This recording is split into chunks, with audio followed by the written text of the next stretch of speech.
What is going on, everybody? Welcome back to another episode of the Coach Steve Show podcast.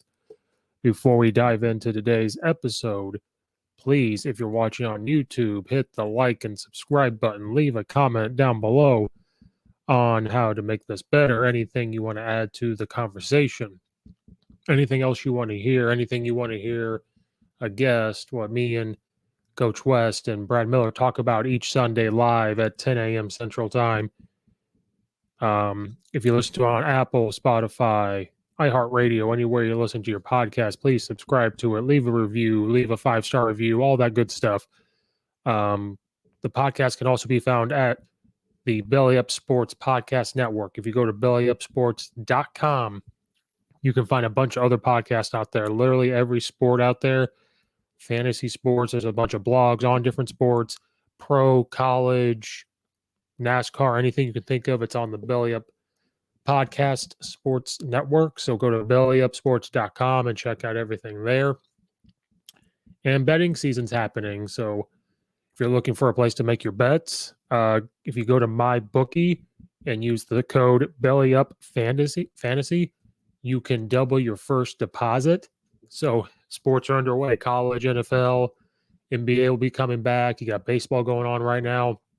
If you go to MyBookie and use the code BellyUpFantasy, it will double your first deposit. You put in $100, they'll give you $100. Now you got $200. Just go there, use that code. It helps out the podcast, helps out the Belly Up Sports Podcast Network.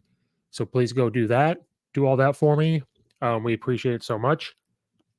So let's dive into today's episode. It was crazy week 3 weekend of college football. We're going to start doing more of this stuff. We're recapping every Sunday. You can find me, Coach West, and Brad Miller live on YouTube at 10 a.m. Central Time, unless there's technical difficulties. But you'll find us live. We mainly recap Illinois football, and then we'll talk about other things that's happened in college football, different games we liked, and then we make bets.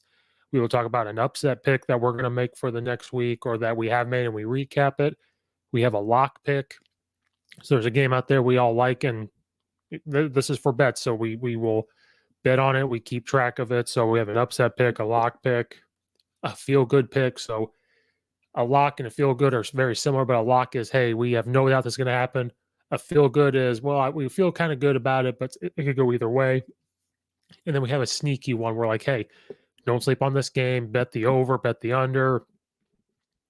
Take this team minus the points. Take this team plus the points. All that good stuff. But this segment, we are going to discuss more about the Big Ten. We're going to discuss Big Ten football. As we get later on in the seasons, we'll discuss Big Ten basketball. But we're going to dive in right into week 3 of the Big Ten football conference. Go check out the last episode with me and Coach West. We discussed Illinois football, so we will skip over the Illinois-Maryland game. We've already discussed it in depth. This one, we're going to continue to talk about the Big Ten. The Big Ten is very interesting. When people think about football and a football conference, they're thinking of, obviously, the SEC. And then as of late, you're thinking of the ACC with Clemson. They've kind of dominated the ACC. In the Big Ten, all you think about is Ohio State. Well, Ohio State has already lost a game this year. There's a couple of teams that are surprising. They're rising up. Unfortunately, it's not Illinois yet. Illinois is not up on the rise as of right now, but they're getting better. We discussed all that. But we're going to discuss the Big Ten. We're going to go over different topics. And during the Big Ten, this topic, they have played other teams. So we're going to discuss that. Then at the end of this episode, I will go through the next week. We'll go into week 4 of the Big Ten. I'm going to pick the winners. Now, this is not a part of the upset. Well, they might be. There might be games. But for those, the upset, the lock, the feel-good, the sneaky picks that I will do because I want to get unders and all that, those will not go into that unless I think a game in there fits that category. But I want to just go through the Big Ten. People have podcasts with the SEC, ACC, and all that. There is probably some of the Big Ten, but I want to go over all of that. I want to be watching Illinois. I watch the Big Ten more than most conferences, so we're going to go through all that. So the Big Ten is underway. We just got done with week 3. We're going to be heading into week 4. When we look at the Big Ten, like I said, it's very interesting. The Big Ten is split into an East and West division. Right now, you have Maryland. If we're going to go to the East division, Maryland is sitting there with their overall record of 3-0. Michigan State is also 3-0. Penn State sitting there at 3-0. Ohio State is 2-1. Michigan 3-0. Rutgers, surprisingly, is 3-0. Indiana is 1-2 in the East Division. In the Big Ten, Maryland, Michigan State, Penn State, Ohio State are all 1-0 in that East Division. In the West Division, Iowa is the only 3-0 team they have in the West Division. Then you have Illinois sitting at 1-3. Purdue and Minnesota are both 2-1. Wisconsin is 1-1. Nebraska is 2-2. Northwestern is 1-2. In the Big Ten, Iowa is 1-0. Illinois is 1-1. Purdue has not played a Big Ten game yet, so they are 0-0. Minnesota is 0-1. Wisconsin, Nebraska, and Northwestern are also 0-1 in Big Ten play. So right now, the East Division is kind of running it. They're running away with the Big Ten. So we're going to look at different games that really caught the eye. Probably of most people, again, we've already talked about Maryland and Illinois. One of the games I really want to talk about, so we're going to talk about Oklahoma. Oklahoma played Nebraska, an old Big 12 game. Nebraska used to be in the Big 12. Oklahoma they go to Oklahoma. Oklahoma barely escaped this game with a 23-16 win. Now, Illinois did come in, or Nebraska came to Illinois, and Illinois beat them. I think that Oklahoma might be overrated. I mean, I know that's shocking to some people, but I think Oklahoma is a little bit overrated. Spencer Rattler is playing much better than he did at the beginning of the last season compared to this season. But it just seems like Oklahoma they're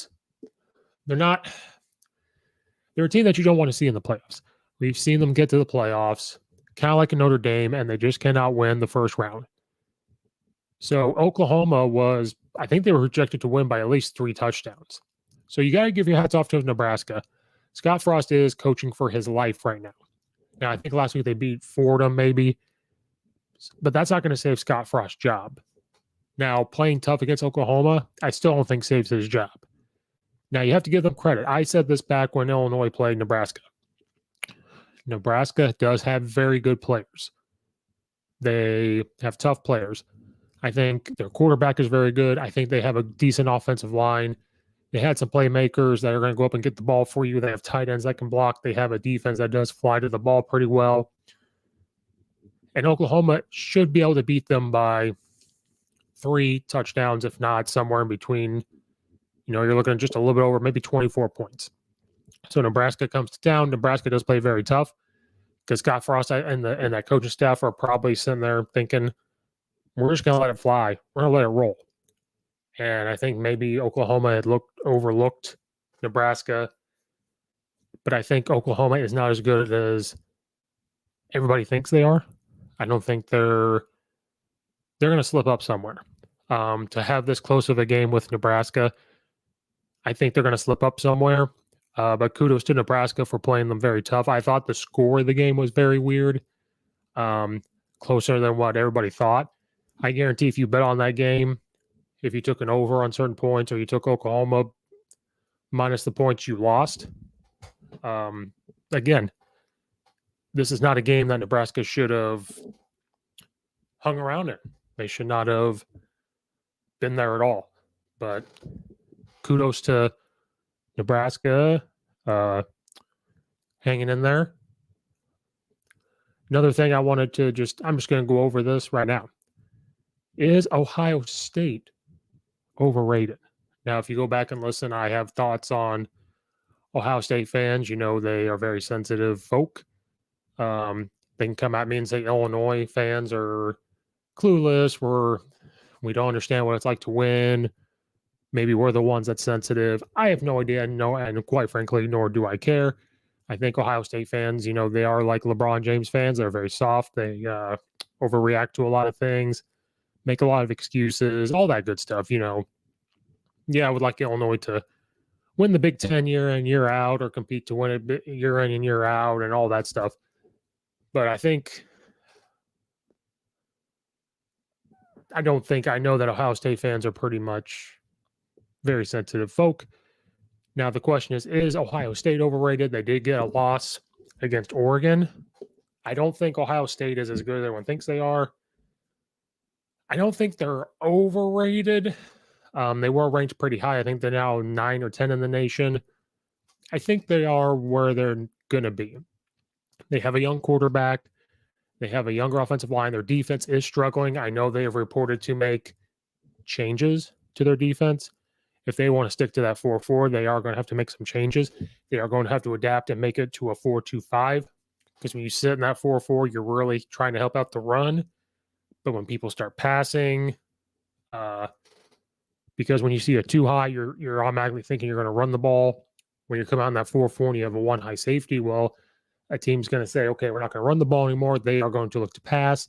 If you're struggling with the pass, if you're struggling with up tempo, if you're struggling with that 4-4, setting the edge, life's going to be tough. So I know they have made adjustments on that. I know that they're going to come in and still be Ohio State. They're still going to win games. But to come out, and Tulsa kept it close for a little bit. At halftime it was 13-6. Ohio State scores 3 in the first quarter and 10 in the second quarter. Tulsa scores 3 in the first and 3 in the second. And then Ohio State kind of turns it on, scoring 14 in the third and 14 in the fourth. Tulsa only scoring 7 in the third, 7 in the fourth. So it's 41-20. Now, to some people, 41-20 is, it's a 21-point game. That's a 3-touchdown win. That's pretty good. But when you look at it, you go, well, Ohio State should be able to go beat Tulsa by probably more. I think they're still trying to figure out who they are, how they're going to play. Now, Ohio State, I've said this about Ryan Day for a while. Back when he had Justin Fields in the spring and then before that, when you have running backs that are going to get you 150 yards or more a game, it makes the quarterback's life a lot easier. And there were times in the spring where Ryan Day outcoaches himself, where if he just ran the ball probably 90% of a game with the running backs he had, probably would have won the game. But then there was times where he would run the ball maybe the whole first half, and he wanted to get Justin Fields his so he could try to get to the NFL and look pretty good and all that stuff. So times he outsmarts himself, and I'm going to bring the high school coaching side into this. Run it till they stop it. So their running back, Henderson, had 24 carries, 277 yards, and 3 touchdowns. That's fantastic. You get that, and you're going to win. And they have a good wide receiving crew. But to run the ball like that, you are going to win the game. And I think if he did more of that in the spring, I'm not saying he's going to beat Alabama, but the Northwestern game's not close if they do that. If they continue to stay with it against Indiana wouldn't have hung around. So I think Ryan Day just kind of knows, like, hey, I don't have Justin Fields anymore. I can run the ball a lot. And if Ohio State does that and gets the offensive line going, gets the running back going, they will be Ohio State.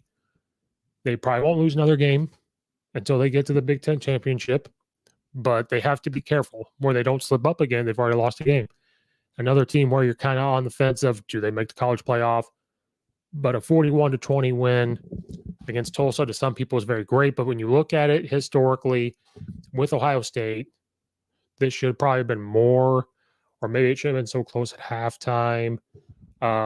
I think is more of the issue where it's kind of close at halftime. So I don't know if Ohio State's overrated, but it kind of seems like they are, or they're not what they were. I think they're right when they're going to be. They're going to be at that. They're going to be ranked between 5 and 12, somewhere in there. So I think they're right where they're going to be. So Ohio State's Ohio State. Their fans are soft. We're going to do all that. One of the biggest games. Well, we'll get to the big game. One thing to talk about, we're going to go right to it, is the Notre Dame Purdue game. Purdue was playing with Notre Dame. I mean, at the end of the first quarter, it's 3-0 Purdue. Now, to some people, that's like, well, whatever. Notre Dame was 2-0. Purdue was 2-0. To be losing to Purdue 3-0 and you're Notre Dame, it's got to be a little worrisome.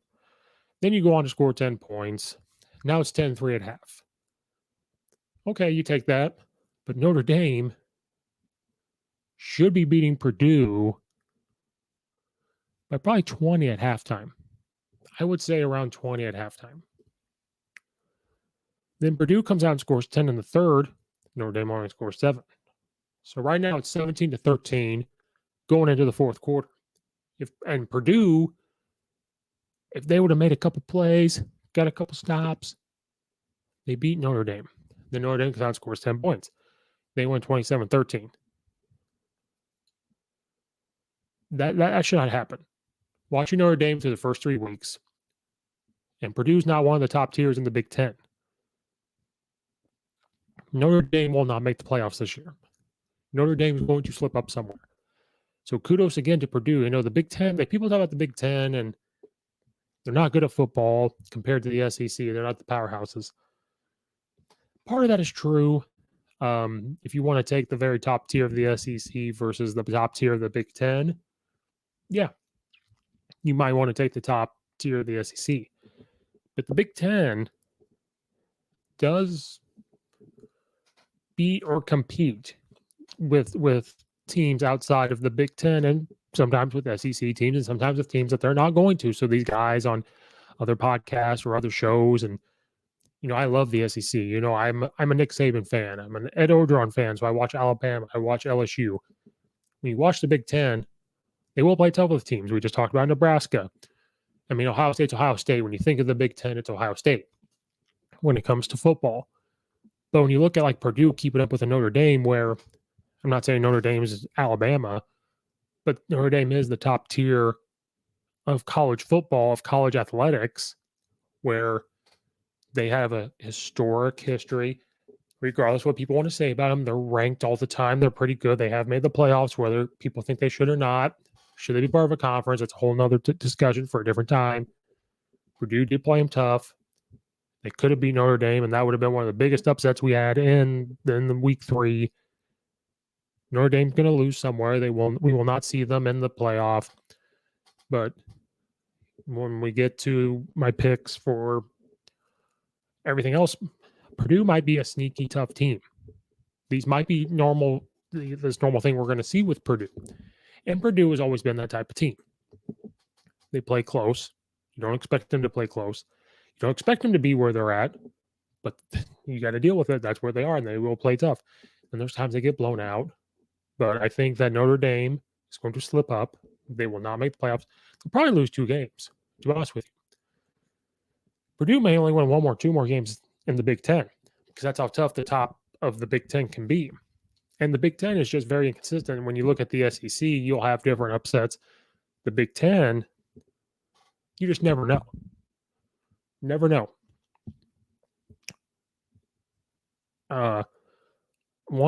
There's 2 big shockers to me in the Big Ten. One of them is the Rocket Mortgage, or the Michigan State Spartans represented by Rocket Mortgage. Where in this world did they come from? Where did they come from? They are right now sitting undefeated. Now, I don't know about you guys, watching Michigan State last season, and I know it was during COVID, they were one of the worst teams in the Big Ten, if not one of the worst teams in all of college football. They were awful to watch. Now they come in to this year because they have a new head coach. They have a new system, new offense, new defense. They come in. They beat the runner-up of the Big Ten in Northwestern, 38-21. Then they win their next game against YSU, 42-14. Then they go play the U, which there is no more U. The U will never be back. They are not back. So you Miami fans, pump the brakes. Need to pump the brakes. Beats them 38-17. Is Michigan State back? Is that football team competent again? Because they were terrible. They were worse than Illinois last year, if you can believe it. It was bad. They were very bad. They may be back. They may be competent. Which I don't know about you. No, unless you are a diehard Michigan fan, unless you're that guy waving the green flag and having the Trojan head looking thing. I know they're the Spartans. If you're that type of person, you knew, but I didn't know that. If you look at the 2020 season for them, they lose to Rutgers. Now they somehow beat Michigan. But Michigan is Michigan. Then they lose to Iowa and Indiana. They lost to Ohio State and they lose to Penn State.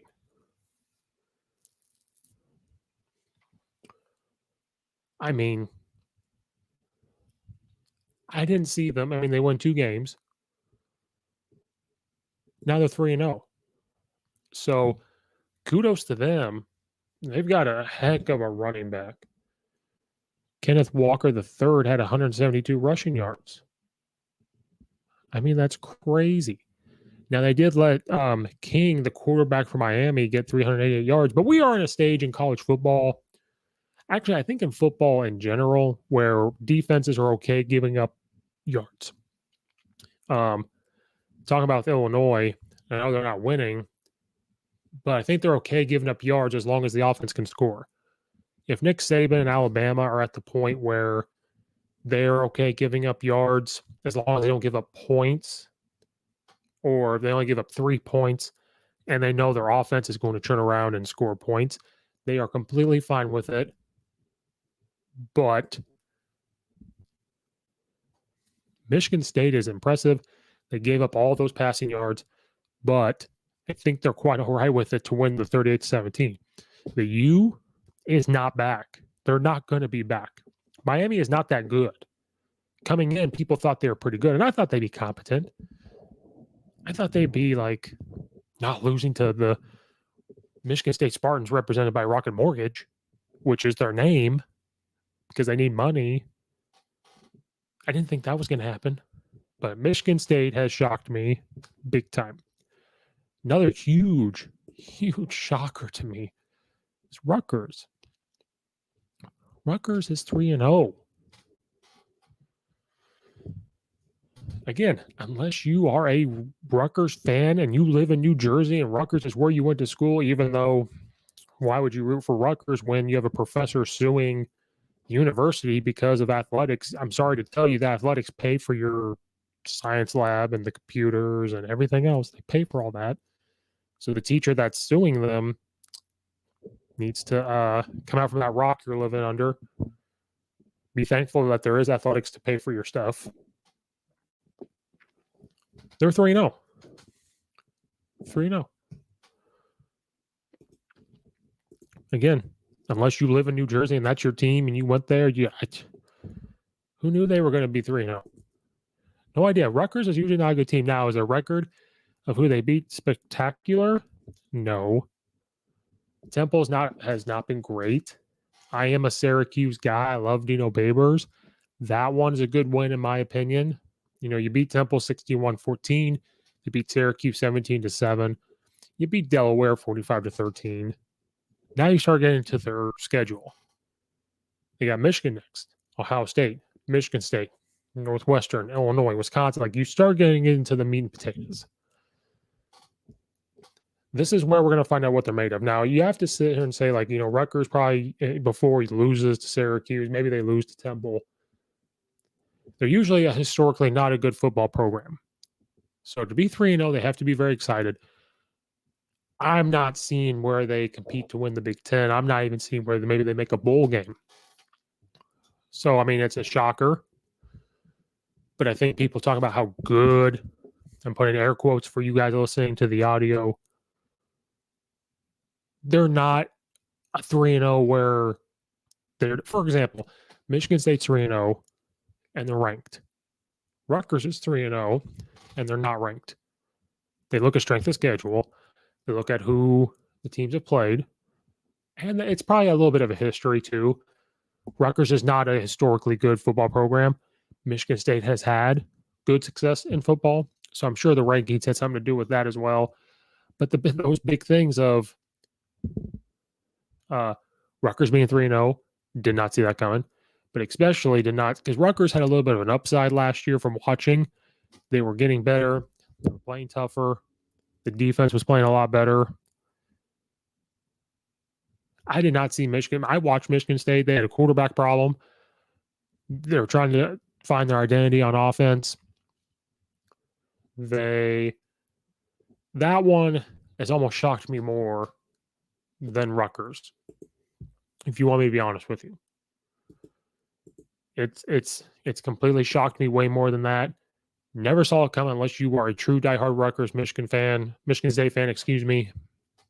Never saw it coming. Now, when we're talking about Michigan State, we have to talk about Michigan, right? They keep Jim Harbaugh. They reconstruct his contract to take less money in order to earn some of the money he was giving up.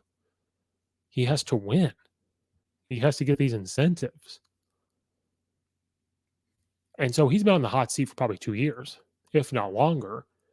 A lot of people thought he should have been fired by now. And a part of me, maybe they should have moved on. But I think they kind of thought, well, we're so close. Who are we going to hire? Does it make sense to fire him and try to go hire somebody? I get all that. They're 3-0 right now. Look at their schedule.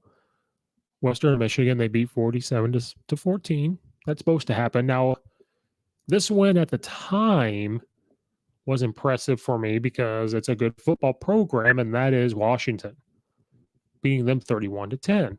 Now, Washington is not what they used to be either. They're not top of the top right now in the Pac-12. So I don't know if you can sit here and say it was a good win, because Washington is currently 1-2. Because they lost to Montana 13-7. So is it really a good win? Their only win is to Arkansas State 52-3. But Michigan's going to take what they can get. And then they played Northern Illinois and beat them 63-10, which is supposed to happen. Michigan State is supposed to win those games. Or Michigan, excuse me. So they're doing what they're supposed to do, I think, right now. They're doing what Michigan's supposed to do. And I don't know about you, but I'm not hearing about them as much. So maybe this is what they like. Because if you want to talk about Ohio State fans, I think are way more sensitive. Michigan fans have this aura around Michigan that they're supposed to win, a championship every year. And I'm sorry, that's not the case. Those times have come and gone. Yeah, that's probably their expectation, but that's every team's expectation. The reality is Michigan is now an average team. Michigan is an average Big Ten team. They're not winning Big Ten titles. They're not winning national titles. They're not winning their freaking division.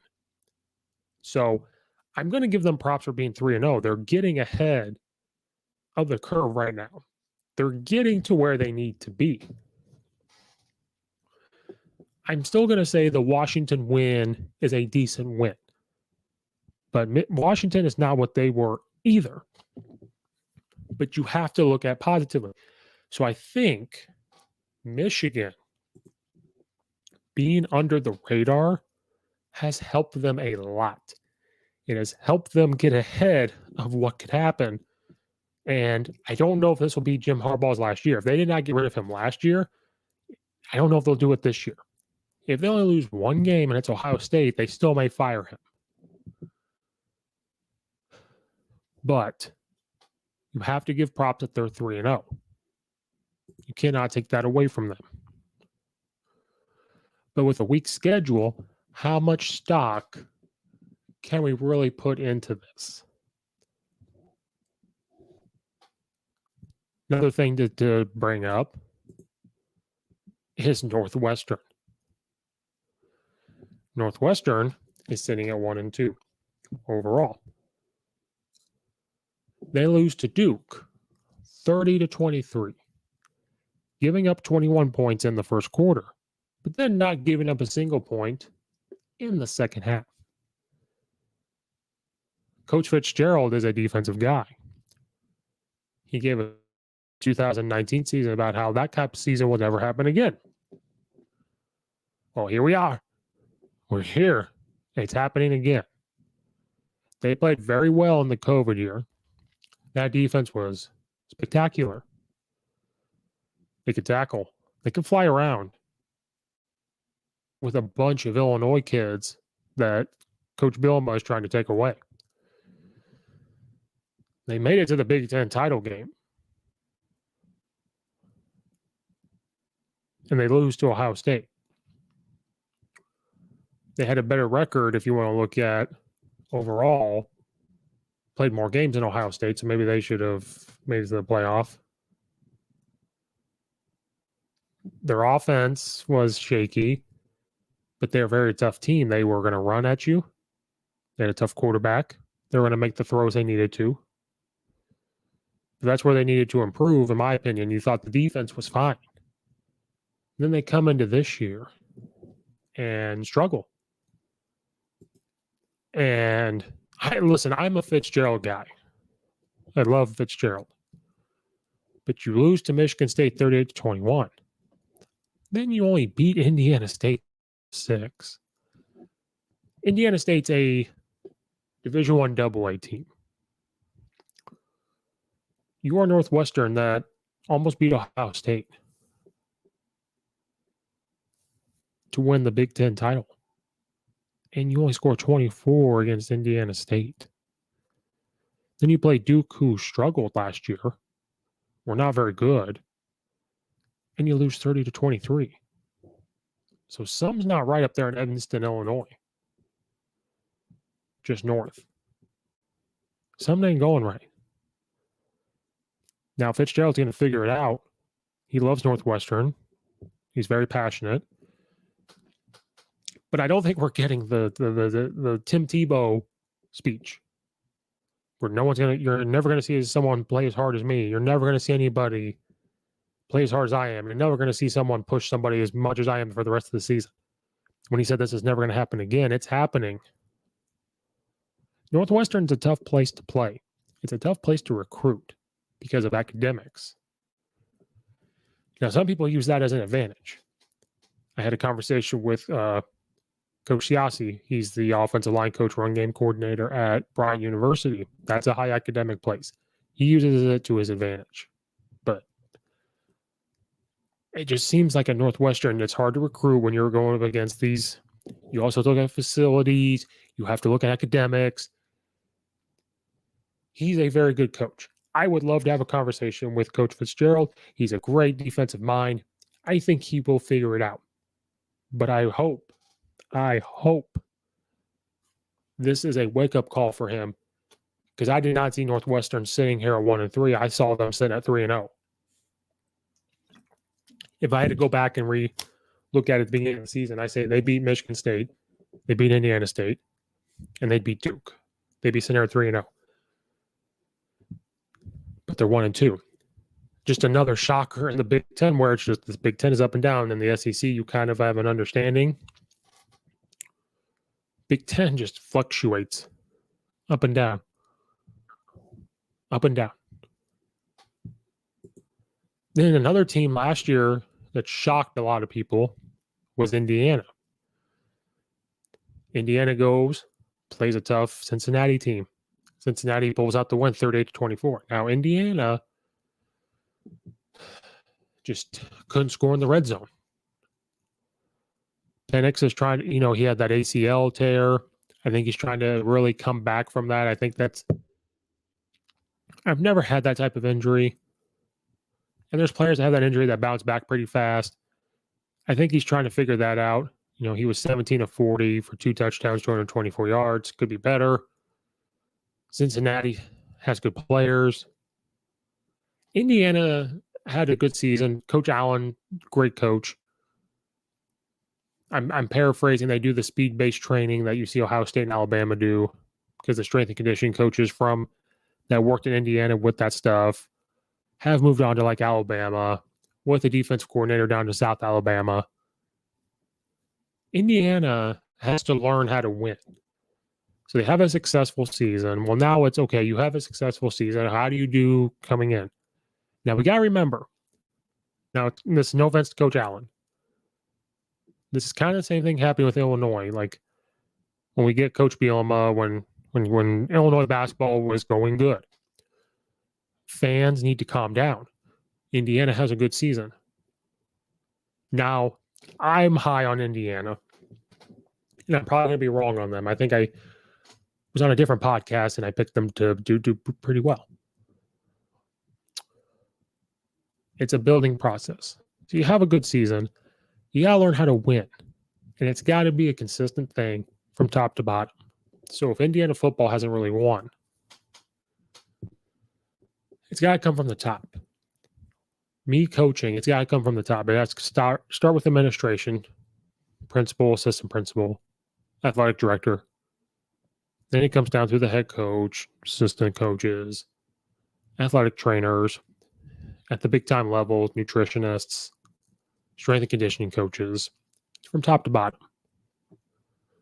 So you have a good season. So now it's how do you get back to having a good season? How do you maintain it? You have a full off season, all that stuff. So Indiana played a good team in Cincinnati, had a lot of good players still back on that Cincinnati team. So now they have to learn how to win. So I have to pump the brakes. I really was high on Indiana coming into the season. I'm into that speed-based training thing that they do.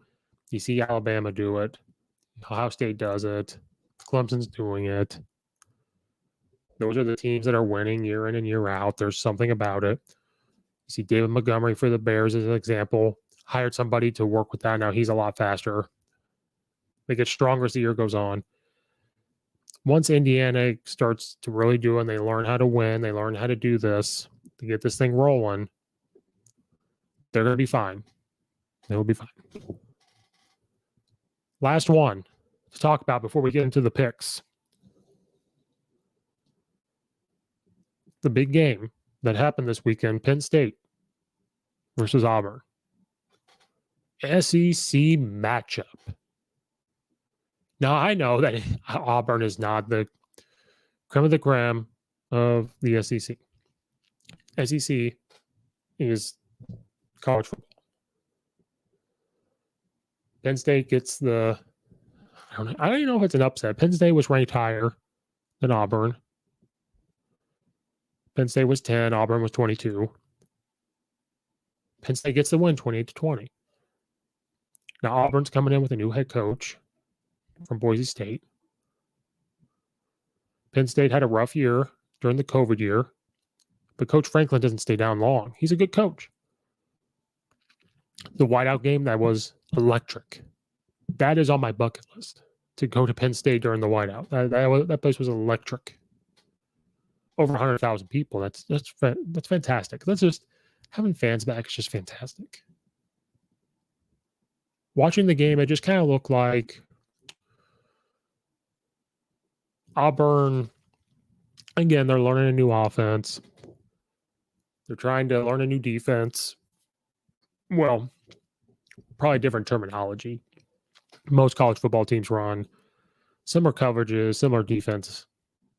Now they're learning how to disguise, what kind of disguises they want to do. What kind of stunting do they want to do?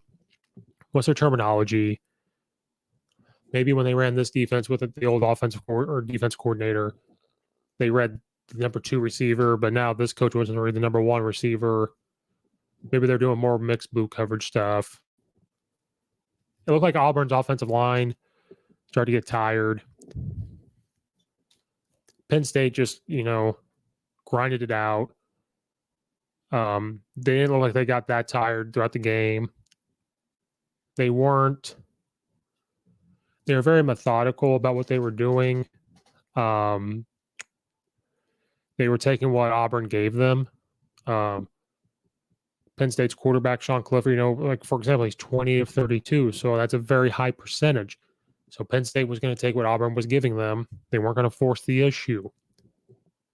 And I think Penn State was very comfortable in the fact that,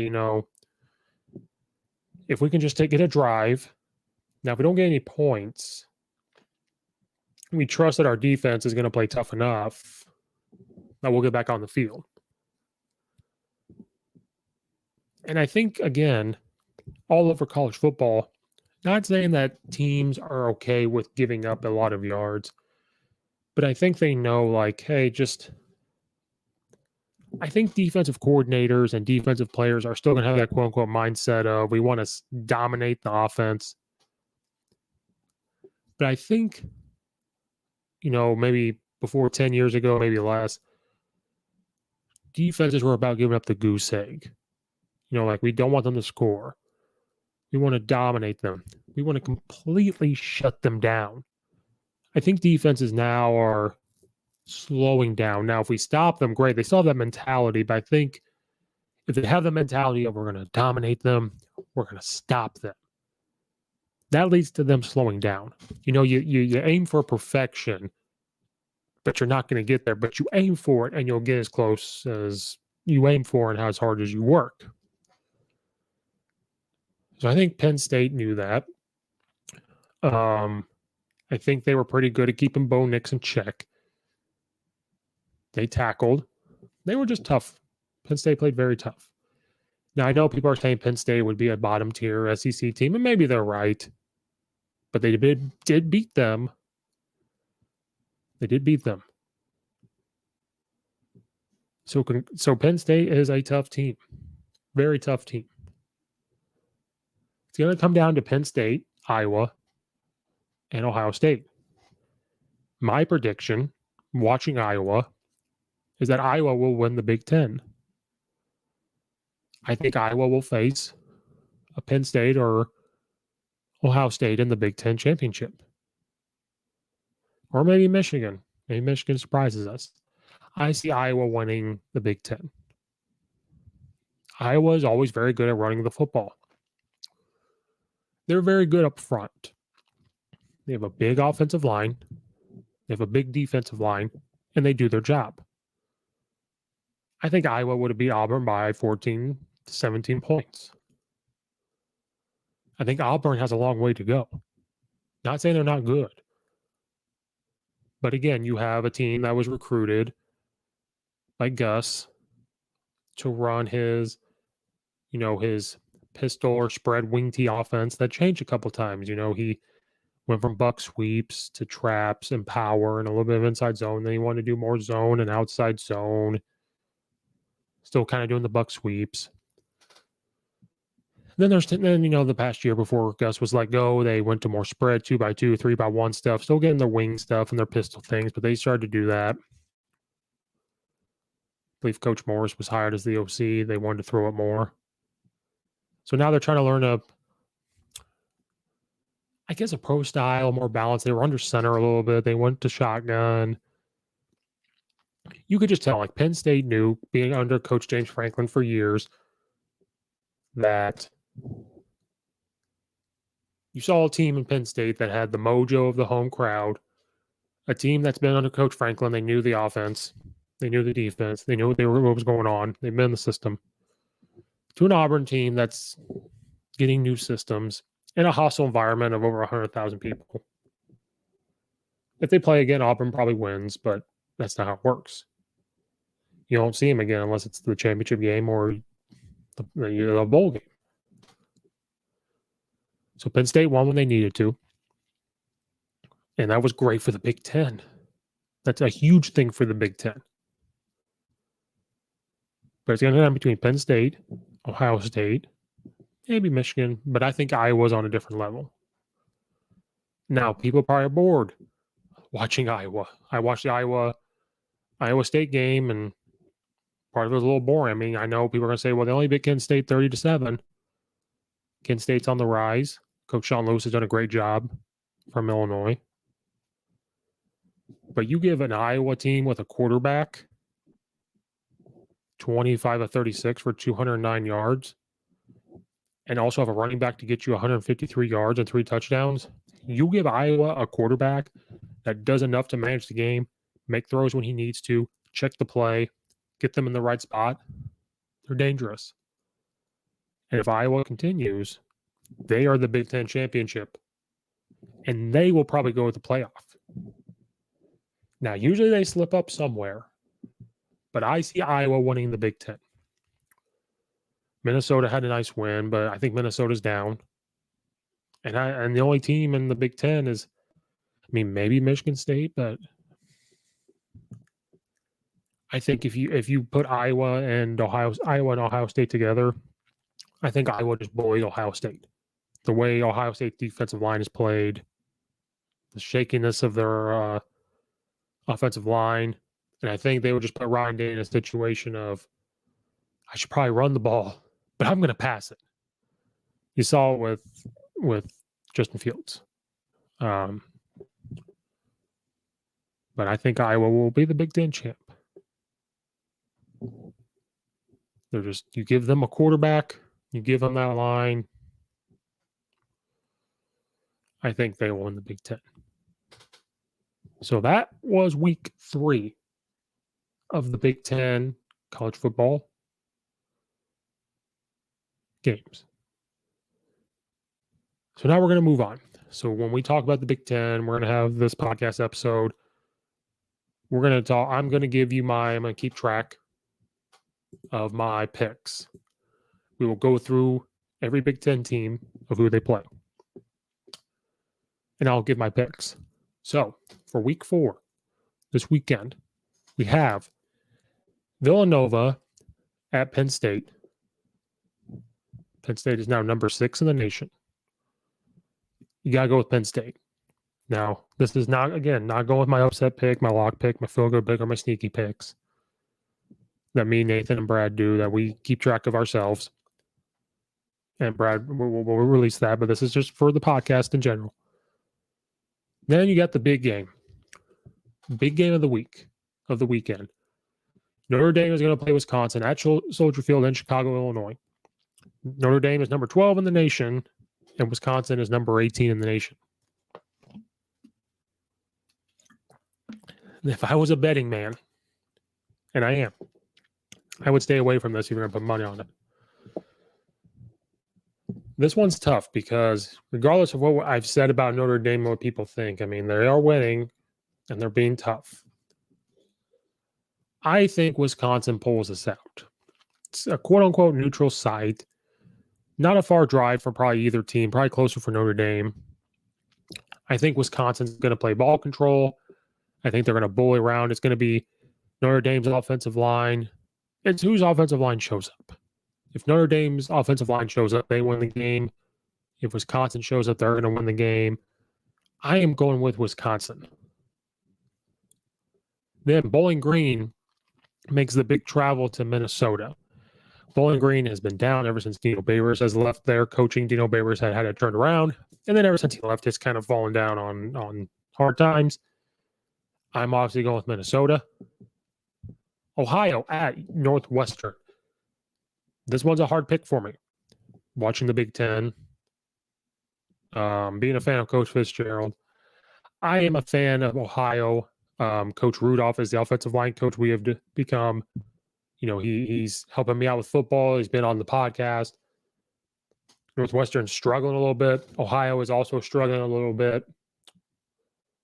This one's a hard pick for me. But Ohio is struggling. They do have to make the travel to Northwestern. But Northwestern's down 2. Ohio has to try to get a win. I think they travel to Evanston, Illinois, and pull up the upset on the Northwestern Wildcats. Colorado State travels to number 5 Iowa. Iowa wins in a blowout. big game of the Big Ten. Rutgers goes to number 19, Michigan. This is interesting. This is going to be the first test for Rutgers. They are 3-0. Michigan's 3-0. Michigan is supposed to be 3-0. Rutgers is a surprise 3-0. I think Michigan is flying so far under the radar and nobody's talking about them. I think Rutgers comes in, but Michigan will win. I think they'll finally get back on track. Now, if they start coming back on the radar and people start talking about them, they'll fall back down. But for right now, nobody's talking about them. I'm going with Michigan over Rutgers. My Illinois Final I travel to Purdue in Indiana. Illinois is struggling. Purdue just come off a close loss to Notre Dame. Played very well. Just didn't make plays. Bias pick here. I am going to say Illinois makes a bounce back. Coach Bielema at the helm to beat Purdue. Kent State travels to Maryland. Kent State is coached by Coach Sean Lewis, who has coached Eastern Illinois, Bowling Green, Syracuse. They have the high-flying offense. Maryland just came off the close win to Illinois. Maryland is hit or miss. They're either very, very good or they're average. They let Illinois hang around, and Illinois could have won that game. I think Maryland shows up ready to play and will beat Kent State. Nebraska travels to number 20, Michigan State. Well, Michigan State represented by Rocket Mortgage. They travel, so Nebraska will travel to East Lansing, Michigan. Michigan State is the surprise in the Big Ten this year. Nebraska, Scott Frost is on the hot seat. This will be his last year in Nebraska. They are going to struggle this year. Michigan State gets the win. Akron travels to Ohio State. Ohio State gets the win. Indiana does travel to Western Kentucky. FCS schools, smaller schools, have been the surprise this year, which we'll talk about in another episode. I think Indiana gets back on track, traveling to Western Kentucky, which is huge for Western Kentucky to have a big Power 5 school come travel to them. Indiana gets the win, and they finally get back to 500, get back to 2-2 as they start to head into Big Ten play. And that's the episode, guys. We talked about the Big Ten, got my picks in for who I think is going to win in the Big Ten and who they're playing. Talked about a lot. Yes, Ohio State fans are still soft, very sensitive. Please continue to support the show. Go check out the Belly Up Sports Podcast Network at bellyupsports.com. If you want to make a bet, go to MyBookie and make that deposit and use the code to double your deposit. Check out the episode description, other affiliates, all the sponsors for this podcast, and go check out other episodes. We're going to have weekly episodes. We're going to go live with Coach West and Brad Miller every Sunday around 10 a.m. Central Time as long as we can. We're going to have weekly episodes with interviews with different people, different coaches.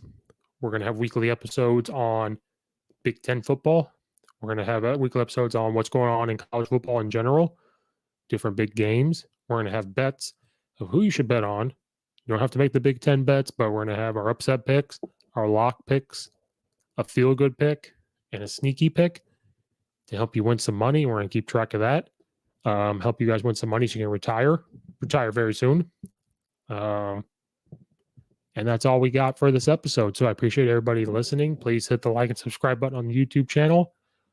Please go leave a review wherever you listen to your podcast. And we're going to see you next time. So until then, this has been another episode of the Coach Steve Show.